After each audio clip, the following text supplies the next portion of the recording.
Hello, everybody, and welcome back to the Armenian Orthodox Nation channel. And it is my pleasure to present our first ever interview, which will be the first of many, God willing.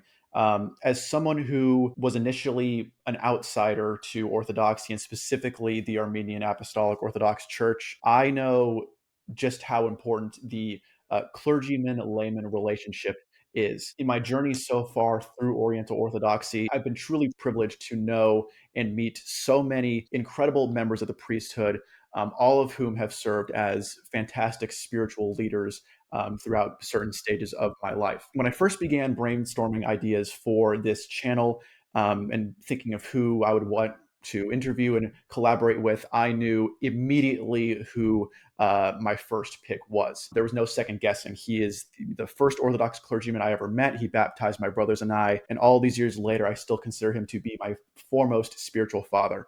I would also be foolish to not mention, although he might not want me to mention it, I made sure to make a note of this, that he is the recipient of the Clergyman of the Year Award presented by the Western Diocese of the Armenian Apostolic Orthodox Church of North America for the year 2023.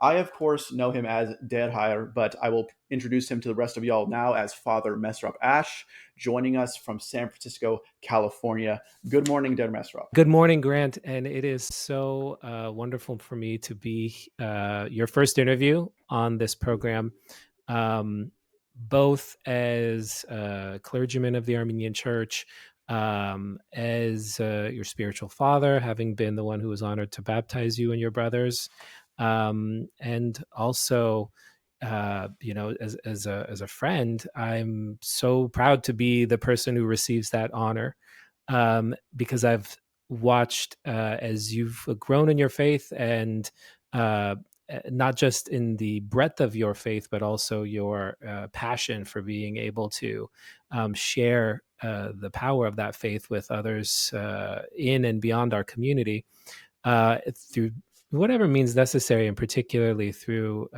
this opportunity that we have, using and utilizing social media. It's just been inspirational for me. I've learned a lot over the years from speaking with you about what it is that we have to keep in mind when we're communicating with our faithful, and to be able to have that conversation with you now, like in an open setting, is very exciting for me. As I was cycling through, these questions to ask and mapping out the flow of what I wanted the video to look like, I realized pretty quickly that, even though I've known you for over a decade now, I actually don't know that much about your story, especially your path to the priesthood. So that's one reason why I wanted to interview you, because it'll be a learning experience for not just the audience, but even for me as one of your parishioners and longtime friends. But in addition to that, sort of a second tier thing is there's another reason why I wanted to interview you and present your experience in particular as a priest of our church. Now, as some might have already noticed, you and I have something in common, which is that you and I, neither of us, have typical Armenian surnames. And in my first video that I just filmed and posted, if you guys haven't watched that, go ahead and check that out. It was just me. In my introduction video for the channel, I briefly covered my personal journey to Oriental Orthodoxy and my experience in the Armenian church specifically thus far. I touched briefly on the fact that I have Armenian ancestry on one side of my family, but I was not born and raised into the church. I was not baptized as an infant. I did not grow up in Armenian Sunday school. And so until I was a teenager, I had literally no exposure to anything Armenian religious wise. So, in terms of my cultural and religious upbringing, I'm basically entirely white American. And so, even though one side of my family is Armenian, my journey to our church was pretty atypical. And in fact, even on very rare occasions, this has resulted in, people doubting my Armenian credentials because they see my surname and they say, hey, that doesn't end in IAN or YAN. Are you, really one of us? Are you really Armenian? That's very rare, but it's happened before. And Denmaster, given your own surname, I wouldn't be surprised to hear that, maybe even in your journey to the priesthood, that's happened to you a few times. And so that brings me to the second reason why I'm so interested in your perspective as an Orthodox priest. you were born in the United States diaspora, and as a result, your upbringing and your path to the priesthood specifically might have also been somewhat outside of the norm in terms of what someone might expect from an Armenian Orthodox priest. This was especially illustrated in a pretty funny conversation I witnessed regarding a video I had posted of a segment of one of your sermons in English. These individuals having the conversation were not Armenians, but they were fellow Orthodox Christians, and they were discussing whether or not you were actually an ethnic Armenian. And their reason for questioning your Armenianness was, interestingly, because of your, impeccable command of the English language. And so these individuals seem to believe that, upon a first listen of one of your sermons, that perhaps you were a convert to the Armenian church, and you ended up making it all the way to the priesthood, which would be an extremely impressive story, but that is that is not the case. You are indeed Armenian, and you grew up in our church. But with this in mind, knowing you as long as I have, I know that one of your strengths is navigating your ability to navigate the issues of the Armenian American diaspora and the challenges that Armenian Americans face, especially concerning spiritual life. There's no doubt that there will be many folks watching this who are half Armenian, quarter Armenian, maybe even fully Armenian, who, despite that, because they grew up in some part of the diaspora across the world, they grew up without a connection to our church, and maybe to this day feel little to no connection to our church. And I would know that too. That was me until not that long ago, actually. So I wanted to interview you not only because I believe your story will be informative to the audience, but also because I think it will help a lot of people going through their own diasporan experience and maybe even rekindling their journey to orthodoxy. And there are so many reasons why the diasporan experience here in the United States is important to focus on, and why we as a church really need to focus on this. We might not have time for that, but if we don't, we will absolutely circle back and make that into its own video. But without further ado, let's just start at the beginning of your story. And don't worry, I'm not going to ask specific questions like, hey, tell us exactly how old you are. But just in terms of like your experience growing up, first experiences in the church, and things of that nature. Yeah, well, thank you, Grant. So the introduction that you gave me, it provided me a lot of little points here that I took notes on that I'd like to circle back to, that I think will help support and illustrate my own journey, what that means for me today in terms of my own path, but also hopefully, as you say, how that might resonate with other people in and beyond our community. But I will boldly respond to the question of how old I am. I am 43, going on 44. And this year, I am officially a priest of 12 years, having been ordained in 2012 here in San Francisco. I was the first Armenian priest ordained in the Bay Area, or at least in San Francisco, that we are aware of. And of course, my journey doesn't begin there. It begins farther back than that.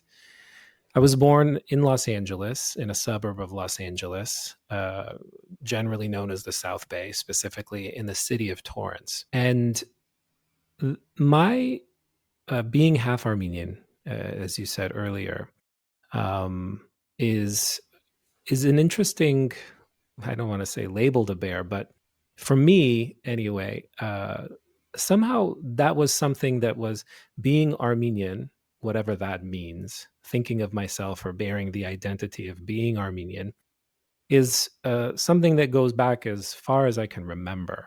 And one of the reasons that I think I'm able to say that is because my grandparents were a big part of my life.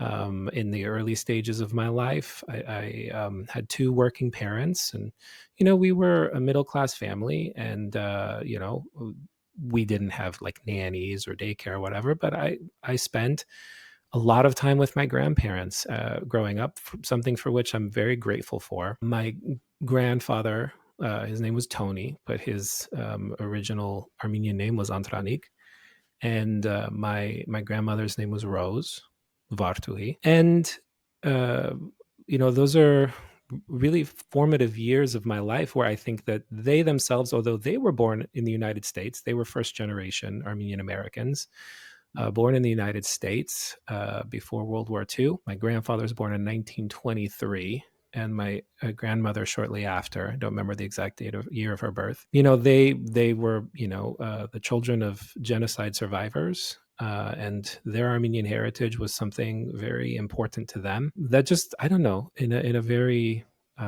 natural and organic way, was an important part of my life. My grandmother passed away when I was young, about 6 years old, but I still, have very strong and fond memories of her. But I would say throughout the rest of my childhood and youth, my grandfather still continued to play an important role in my life, probably being like the primary conduit by which I think I inherited my sense of Armenianness.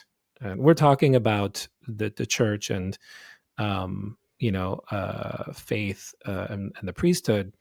We're not talking about Armenian identity, but it's natural that when we speak about the relationship that we have with the church, which is a blessed institution that is devised and designed by God, but is expressed in a cultural atmosphere. The culture is an essential part of it, and I'll swing back around to this because that's something that I've had a complex relationship with throughout my life. But suffice it to say that by virtue of my parents and my especially my grandparents, though I was half Armenian and raised, though in Los Angeles, but in a community of Los Angeles where there were not a lot of Armenians. The South Bay is not, even until today, a part of Los Angeles where there's a substantial Armenian community.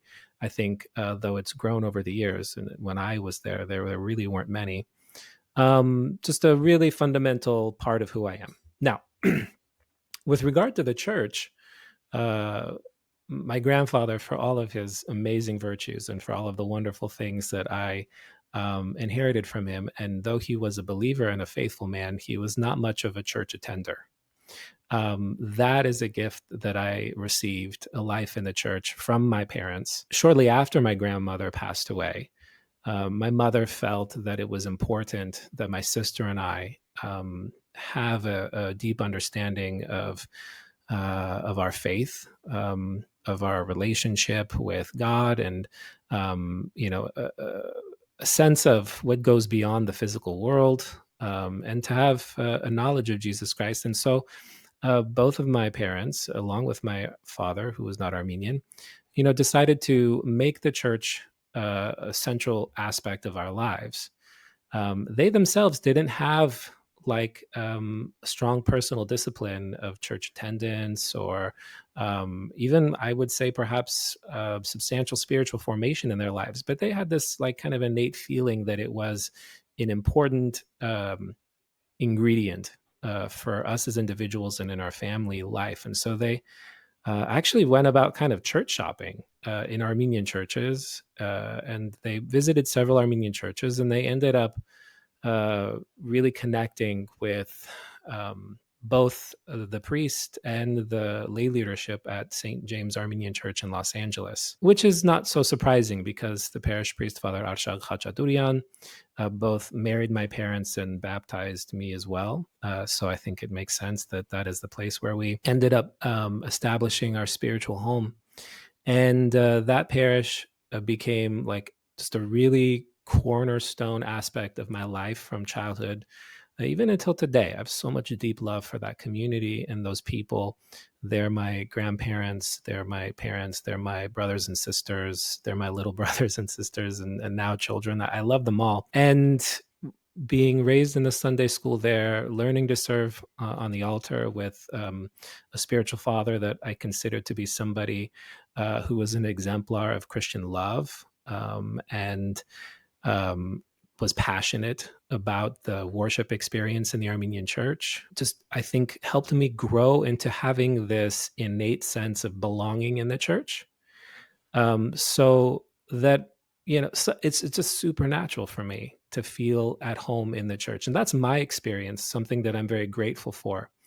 Um, And I recognize that there are so many people, in the Armenian community today, even, whether like at the center of community life, perhaps, in an Armenian speaking household, or born and raised in Armenia, even, or on the other end of the extreme, not Armenian speaking, or living in a diasporan community, or outside of a quote unquote diasporan community, maybe someplace where there aren't many Armenians, or there isn't access to an Armenian church. That along that whole spectrum of quote unquote Armenianness, there are folks who don't feel like they have a home in the Armenian church, and it's something that they look at. It's a lifestyle that they look at from the outside in, where I never really had that experience, and I value the insight that they have, because I want to be able to invite them into that life. I want them to have experience and feel that same transformative and empowering belongingness that I've been blessed to enjoy throughout my life. Despite the fact that, as I said, I've felt a part of all of these things fundamentally throughout my entire life, there are many ways that I was conscientious that I didn't have all of the bona fides, so to say, that people often associate with Armenian identity, or association with the church in its most intimate ways. I was not an Armenian speaker as a child. I didn't grow up speaking Armenian. It wasn't spoken in our household. My grandparents did speak Armenian, but they themselves were born in the United States. They didn't attend Armenian school. They learned Armenian at home. Their Armenian was not, I found out later on, though they obviously spoke more Armenian than I did when I was a child, their Armenian was not necessarily the sort of academic quality or Armenian that would be expected, for example, of those who attended school, an Armenian school. So that was one thing that I never did have. And I, didn't learn Armenian till I was well into my 20s. Which was a feat that honestly I never thought I would be capable of. In terms of worship life in the church, like so many Armenians, diasporan or not, despite the fact that I even grew up in a Sunday school environment, I didn't really feel like I understood what was going on during the liturgy. I feel like I would walk in the church and I would be happy to be a part of what was going on there, and I always appreciated the messages that I heard and could understand. It definitely was a place that I loved to be. But if somebody were to hold my feet to the fire and say, "Did you get what we did when we were in church at that time as a young man?" I would have to say no. I just know that's what we're supposed to do, and I had faith in that truth. I accepted that. But I that isn't to say that I understood it or I got it. Maybe it happened like on a deeper emotional level that I recognized the truth of it. But on an intellectual level, I was still uneducated. So there were, moments in time where, if I'm being frank, perhaps I didn't feel completely authentic in terms of the identity that I bore, or the role that I felt that I enjoyed in the church. I think a lot of Armenians in the diaspora, and those that aren't like well super formed in all of the institutional life, whether it be in the church or in a school or in organizations, they may feel like I belong, but I don't belong like all the way. That could be an experience that I think I could understand or identify with. And then I'll also say, with regard to my spiritual formation, like many young people do, despite the fact that I had every advantage going for me in terms of being surrounded by loving and inspirational people that supported and encouraged me in my faith formation, that in my youth, there were moments of time where I feel like I did stray from the purity of my faith. I'll put it like that. There were times when I had doubts, and there were times when I looked elsewhere for the spiritual nourishment that I was seeking. Not because I felt like it wasn't being provided for me in the church. I couldn't get it if I was looking for it or it wasn't being offered, but just because perhaps I was tempted or curious about what else was being offered by the world in the way that can happen naturally when we are, teenagers And so there were moments that, again, despite the fact that I'm well within the established bubble that is the church and what we consider to be Armenian identity, I explored outwardly to understand what else was available in the world, just out of I think an intellectual curiosity and a sense of like for the spiritual seeker to know like the fullness of what's being considered by mankind. I want to know, what's being taught in other religions. What does what is ritual to those that don't have organized religion?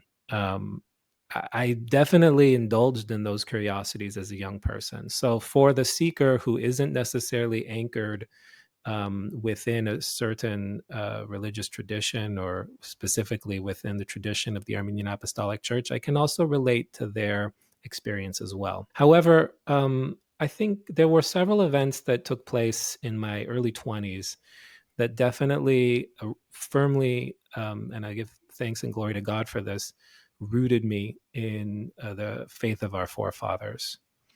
One individual that I haven't had a chance to speak about much was my father. My father, Mhm.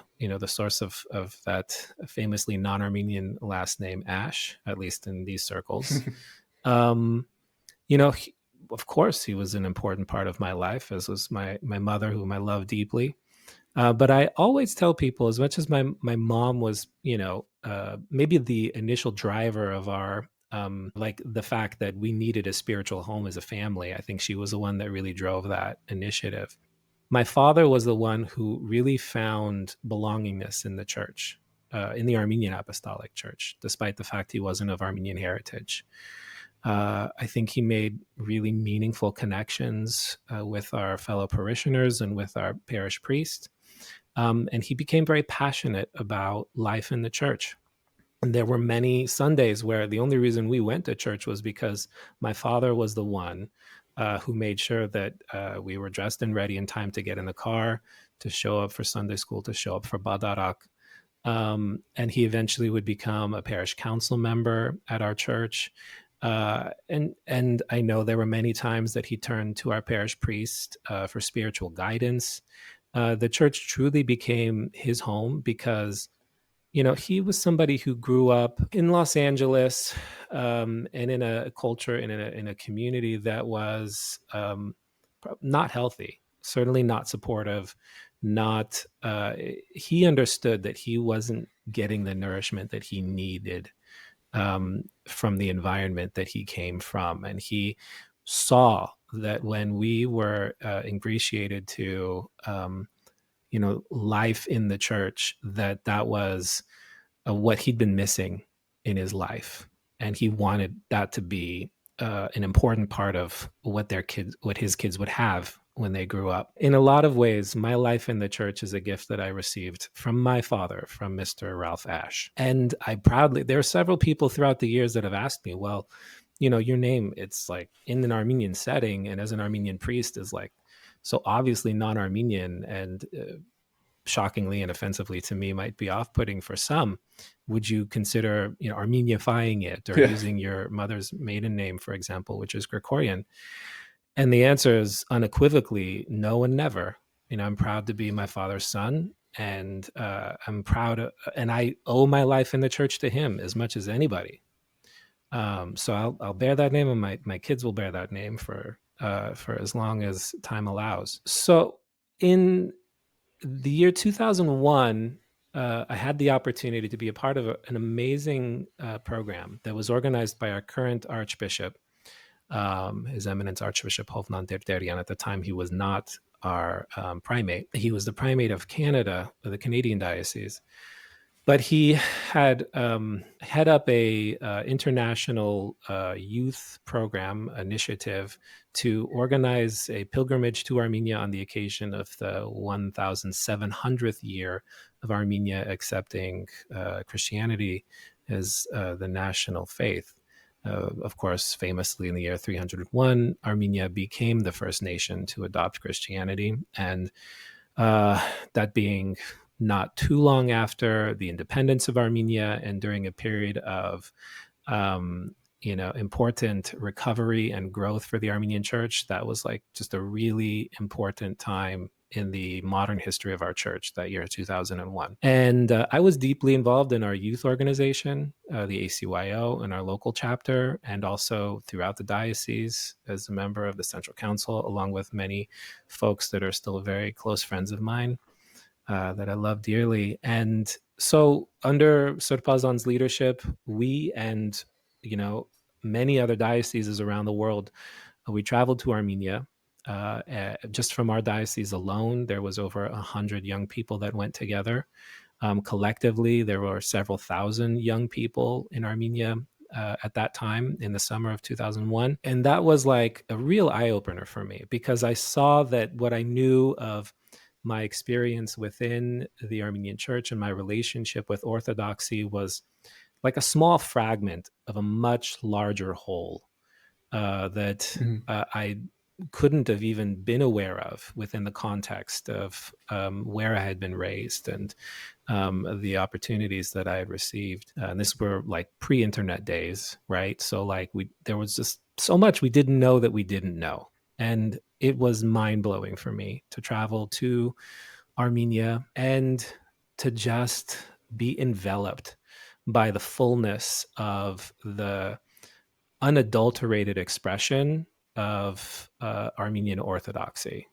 It was like, oh, this is like a whole thing, and I love it. And it's not just a part of my Mhm. life, it is my life. Like, this is like, this is not a little pond for me to swim in. This is an ocean that I could never fully explore if I had my whole life to do it. And that was so invigorating and exciting for me to come to a realization of. And I still feel like, oh, like I dipped my toes in the waters of that ocean, 20 years ago, and I'm still exploring it. I'm just barely breaking the surface, like I'm just getting out there a little bit. And I think that was like maybe the initial milestone that made me feel like my true life's vocation could be within the church. And I didn't know what that meant at the time. Mm. But I certainly returned with this like this vigor of like, I've got to get deeper. I've got to find out what are the things that I don't know. What do I not even know that I don't know? And I got to know more about that. Like, and this isn't just Mhm. about fulfilling my own curiosity, but it's about fulfilling myself. It's about being the person that God wants me to be. And it's about understanding reality. It's about understanding who I am. It's about the fate of my soul. It's about all these things. Like the stakes were then and until today. I hold this truth dear. They are really high. These are things that we have to take seriously and are worth our time and our consideration. They're not the subject of a passing fancy or, a curiosity for people to itch. It's like, this really, really matters. And I think if you don't have this figured out, then there's a huge piece of your life that you are leaving unaddressed that will, and I have seen through my experience as a pastor, ultimately never experience satisfaction until you really fully embrace the light of the knowledge of God in your heart. And that's the journey that I really was set upon after that pilgrimage. Shortly after returning, and also crucially, I feel like to my own formation, my father passed away just a couple months after coming back from this trip. And that additionally set me on this course in my life, contemplating the nature of the fleeting nature of our existence, and what it means to have a soul, and how we're supposed to be able to care for that soul, and what it means to embrace the truth of a spirit and spirituality, and to know that we're living our life from day to day in preparation for an eternity that's going to come. And if we know that, if we believe that deep in our hearts, then that really totally reconfigures our priorities in life, in a profound way, in a way that can bring peace, but also kind of in a way militarized me in a sense. Like it really made me feel like, okay, I don't have a lot of time to waste, here and there, figuring out what am I supposed to be doing, despite the fact that I think that was the ultimate conclusion I came to. The loss of my father certainly disrupted my life in a way where I felt confused and, dysregulated, I think is a term we use these days, for some time. But once again, the church came to my rescue in a time where I think I was struggling to understand how I was supposed to be applying myself in all of these values that I've been cultivating throughout, my youth. I was approached by our archbishop and asked to take on a leadership role in the diocese, a staff position as a youth director, to kind of, formally adopt a ministry that had been an important part of my life for so long, which was youth ministry in the Armenian Church. And I was hired as a youth director, and so quickly, so quickly, it became apparent to me that ministry is like what is really my thing. Like I just really, this is how it all synthesizes. This is what I believe, and this is like how I find purpose through my beliefs, and and this is how I put it into action. And there it was. It was just a life in the church, serving God by ministering to his people. And around the same time, His Eminence approached me, and we had just a simple lunch that I'll never forget. And he asked me, have you ever thought about being a priest? Now, even despite the fact I'd said all these things about how faith had come to fruition in my life, I never once for a single second thought I should be a priest. It just never crossed my mind. Yeah. I thought maybe I would be like a lay leader for my whole life. Maybe I thought, I would be like a deacon who could manage programs or something. It never once crossed my mind. And probably for the same reasons that those folks on social media responded to the video that you posted and said, is this guy really Armenian? Like, his English is too good. And that was the way I thought of myself at the time, despite the fact that I would go to my grave saying, I'm a proud Armenian and I belong to the Armenian Church. I was raised in a way where I had this sort of like preconceived notion that to be an Armenian priest, I had to have at least an Armenian accent. Like there's a certain authenticity, at least in the ethnic experience, that says unless you've got an accent, then you're just faking it. I mean, nobody says that. It's not like a rule that's written down anywhere. But even I fell victim to that mentality, which is, immature at best.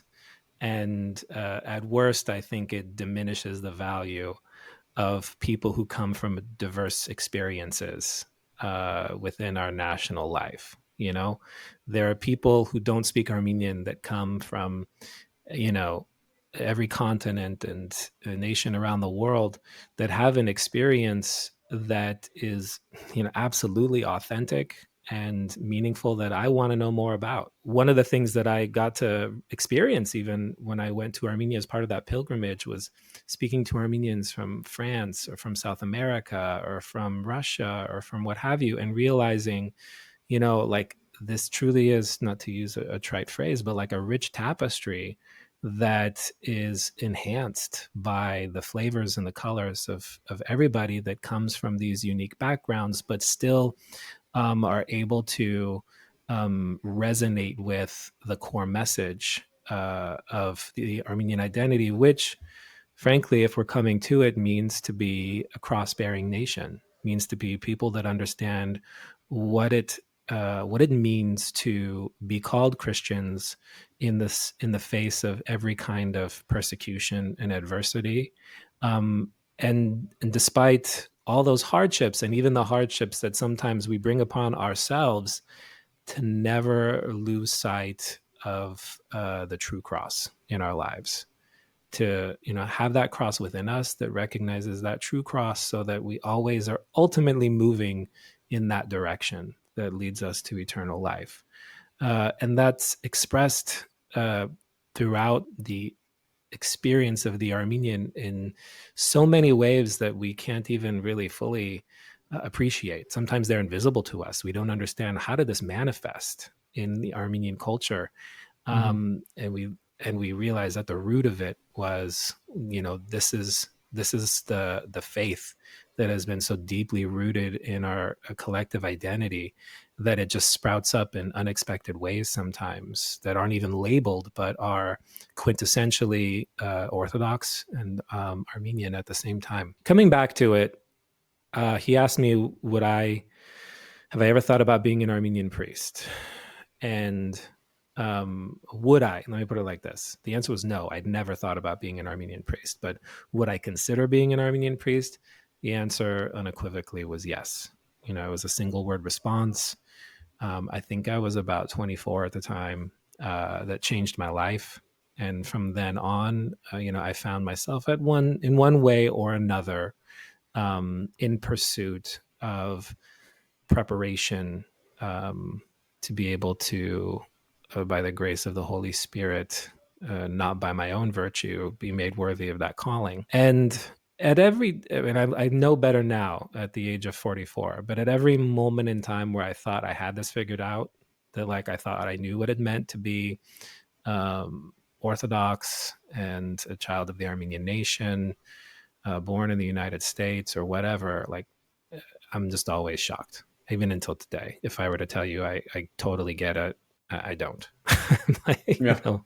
My mind gets blown on a regular basis. And now I'm just open. I'm open to everybody else's experiences. And more importantly, I want to share my experience with other people too.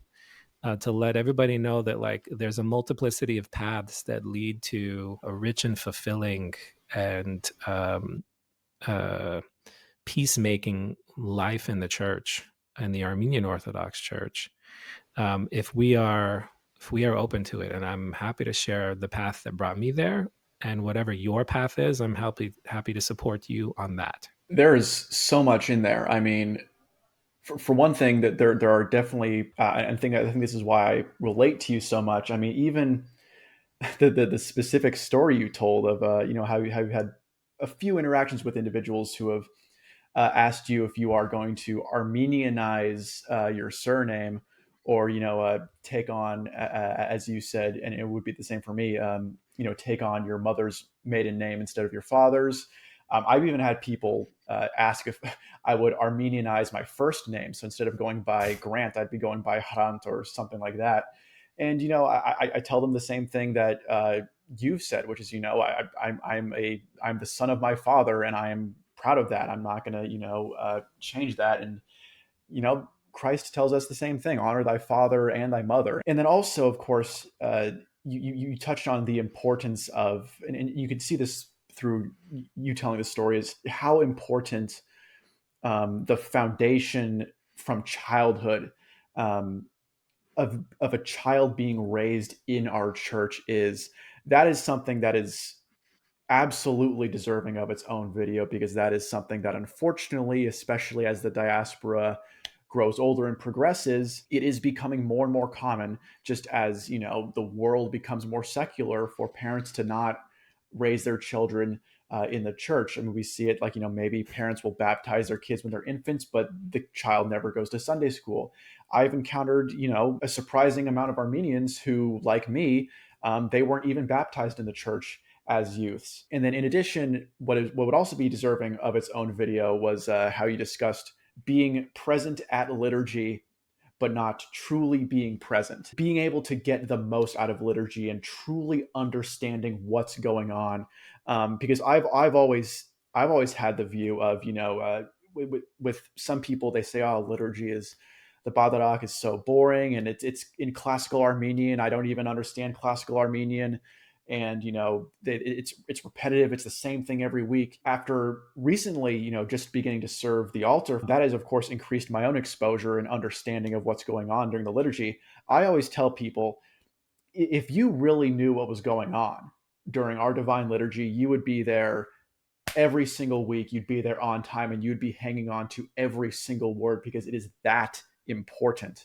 And so, I mean, yeah, your experience just hits on so many fantastic points that are just important for us to be open about as Armenian Americans, as members of the Orthodox Church. We need to discuss these topics more in the open, because I think there is indeed a reluctance to, factor in the diasporan experience. And that is, one of the biggest goals of this channel. And that's why I really make sure to hit the point. And I'm glad you also brought this up, of just because you might not have been going to church every Sunday as a youth, just because you might not have, come out of the womb speaking Armenian fluently, that is not a reason to stay away. And it's especially not an excuse. Yeah. I want to jump in for a second and respond to one of the things that you said, because it reminded me of a certain dichotomy that I experienced, which was by the time that I left for seminary, and I attended seminary at the Kevorkian Theological Seminary, which is located at the Mother See of Holy Etchmiadzin. We have an amazing seminary called St. Nerses in New York that I support, and I think has done fantastic work to support the expansion of the ministry of the Armenian Church in the United States, for several reasons, and one of them being that I really wanted to fully immerse myself into Armenian language and culture, coming from the background that I did. I did choose to study at the Mother See of Holy Etchmiadzin, which I treasured the time that I spent there. But by the time that I got there to seminary in Armenia, which at that point I was speaking Armenian as a second language poorly. Believe me, I was not fluent by the time I went. I was speaking what I thought was pretty good for me, but frankly, by the time I got there, I realized was not nearly sufficiently good Armenian. And having grown up, in the way that I had, I would constantly find myself in situations where people were like verifying my qualifications as an Armenian. Where did you grow up? Who are your parents? Where did your parents come from? What kind of kufte do you eat, or like whatever. And it was just like super normal to me. And I didn't even find it offensive at the time, Shockingly, going to Armenia, entering seminary. And at the time we had something like 120 seminarians across different, years or age groups. I was the only one at that time when I first entered the seminary not born in Armenia. I was the only one not born in Armenia and half Armenian, and there were so many other ways that I was an outlier. I was older than several of the other seminarians for the most part, or at least all their younger years. I was an outlier for so many reasons. I stuck out like a sore thumb. Not one person ever asked me why my last name was Ash. Wow. Nobody. From the dean down to, the freshman 18-year-old that just graduated high school in Armenia and came into the seminary, nobody ever asked me why my last name was Ash. They didn't care. And then having, graduated from seminary and then, served in Armenia, coming back and then becoming a deacon in charge and then eventually a parish priest, at that point in time, and even after being ordained, having so many people, even more so asking about why my last name isn't Armenian, or why I speak this or that dialect of Armenian, or trying to triangulate me in their sense of, a cultural validity. What I eventually came to peace with is too many people in our communities are insecure with their own authenticity or a sense of belongingness in our community and in our church as well.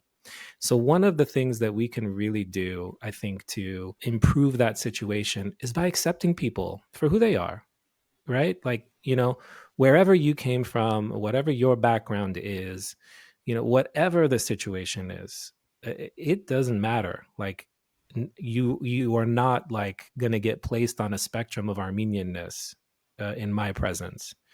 because the fact that you have a curiosity about seeking God through the church, this church that is absolutely fundamentally trustworthy and rock solid in its foundation and has been guiding souls to Christ for, longer than any other national church in existence. I'm not here to check you, and I want to discourage anybody listening to this to be a part of that process on either side of it. If somebody tries to do it to you, shut it down. And if you consider doing it to somebody else, think twice. Because at the end of the day, more or less, like, what matters is the commonality that we have in our spiritual formation and in our shared role as being children of God. Everything after that is just icing on the cake. In this, my father is like a real inspiration. Like I said, he fully and truly belonged in the Armenian church, despite the fact that, he was just an American dude raised in a Catholic church in Los Angeles. When he died, his funeral was held in the Armenian church, and it was packed. It was packed with members of our community that thought of him as a brother in all ways. And there was never a sense that he was somebody who didn't belong because, he wasn't born Armenian. We had a conversation about this at a recent clergy conference, and there was a reference made in the context of the recent blessing of Holy Muron at the Mother See of Holy Etchmiadzin that, when we are baptizing a soul in the Armenian Church, implied in the remarks of His Holiness Vazgen I during one of the Muron blessings of his time, he essentially proclaimed that by the sealing of the Holy Muron, we have brought these people into the life of the Armenian nation. The Armenian nation belongs to Christ, and they belong to Christ, and so they are now a part of this nation, and it's a very subtle thing, but at the end of the day, we don't need to overcomplicate it. It's like when you come to church and you sit down in this pew and you look to your left and your right, do you see a brother? Do you see a sister? When you look forward, do you find Christ? And if that's the case, then it's where you belong.